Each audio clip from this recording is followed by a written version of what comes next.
Yo, what is up, my dudes? I'm back with another video. After watching a bunch of Rosario plus Vampire last night, I stumbled upon an episode that I had never watched before. Now, of course, you might be like, well, how? Well, YouTube has a lot of copyright stuff, and I don't know. I sometimes don't know if I missed an episode. And I missed episode, I think it was 6 of season 2. So I'm gonna go down the rundown and tell you my criticisms and my actual really thoughts about the episode after my rundown. Now, of course, this episode starts with them going on a trip with Mocha, Skune, and the rest of the gang, going on a school trip to the human world, with the bus driver and / conductor from my fanfic of the Inverse Express. If you're wondering what the conductor looks like, that is what he looks like. That's where I got the inspiration for his design from. And I just happened to use the same character and all that. Which, in case you're wondering, that is who I used. Back to the actual rundown of the episode. Mocha eventually wants to have some alone time with Skune, but he's just being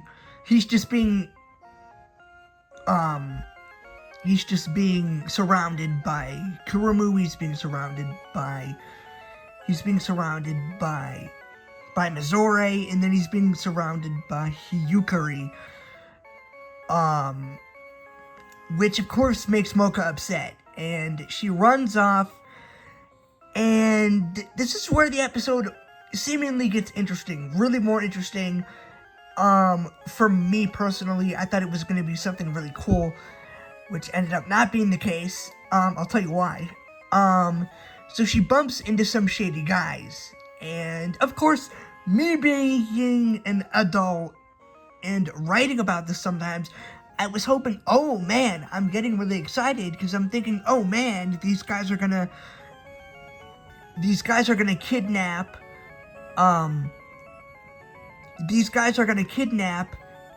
Mocha, and personally, I really wish that would have happened. I think that would have been a lot more interesting, in my opinion.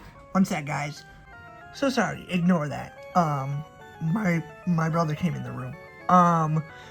But yeah, this is where I got really excited, because I'm thinking, oh man, these guys are gonna corner Mocha and then kidnap her, and I was really hoping that was the case, and yeah, it didn't end up being the case, and I was really upset, because I'm like, man, that would have been really cool for Skune to have to go in and actually rescue Mocha, and after her being supposedly tied up and surrounded by these guys and all that, and I don't know, that's how I wish the episode would have gone.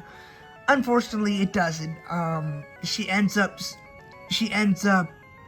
using her cuteness to her advantage.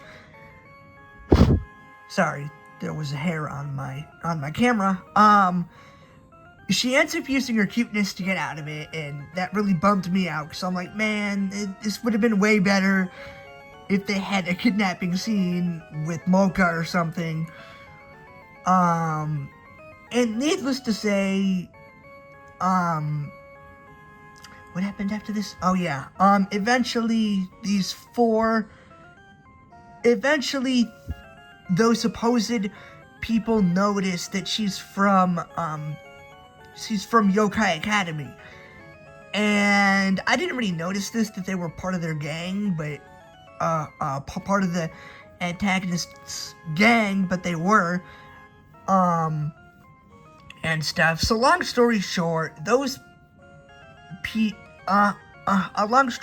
everyone goes back to the hotel that they're staying at and all that, and some of them want some alone time with Skune, and of course he's not having any of it.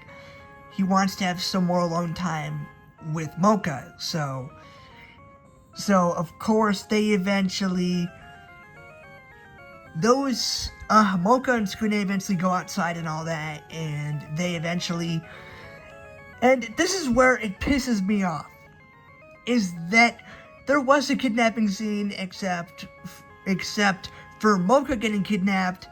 It's Skune. It just kind of ruined it for me. I'm just like, come on, man. Can it be one of the females at least? I'm a guy. I'm not really into the whole... I'm not into that if it's a guy. Like, it's just... It doesn't... I don't know, man. It just doesn't... It's not appealing to me, if that makes sense. So, yada, yada, yada.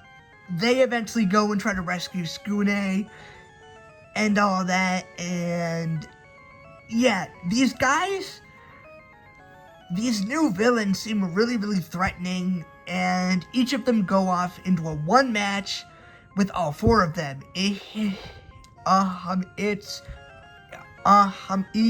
One of them,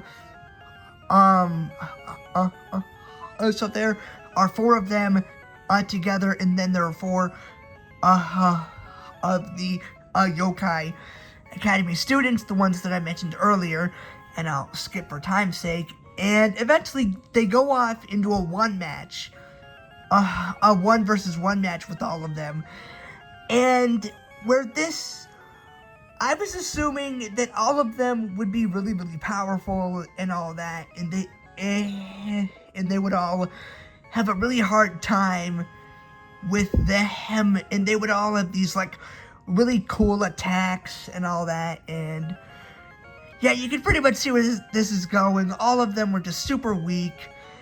They were mainly a pushover, and their attacks were just... I expected all of those new antagonists' attacks to be really, really interesting and really, really just kind of overpowered, and yeah, you can see where this is going. They were all just a pushover, and their attacks were just lame. Besides the final guy's attack. The final guy's attack was actually kind of decent, I guess. He reeled in on Mocha's clothes, and he wanted to tear them all off, which I thought was decently interesting. Of course, it wasn't really anything overpowered or anything, so it was still interesting, don't get me wrong. It was still really, really interesting and all that, and it just kind of fell flat as well. And this is where the interesting thing comes in.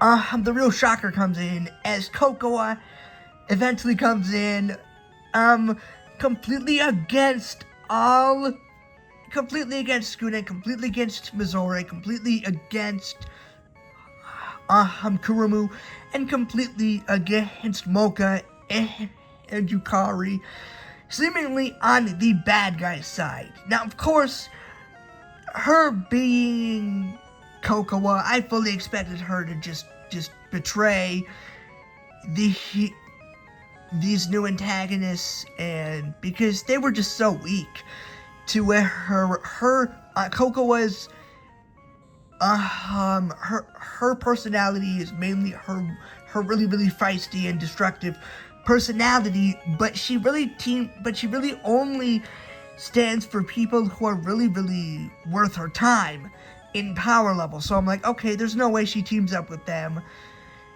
And shockingly, she did. She actually teamed up with them, and I was really expecting Inner Mocha to go against Kokoa one more final time, and yeah, that never really happens in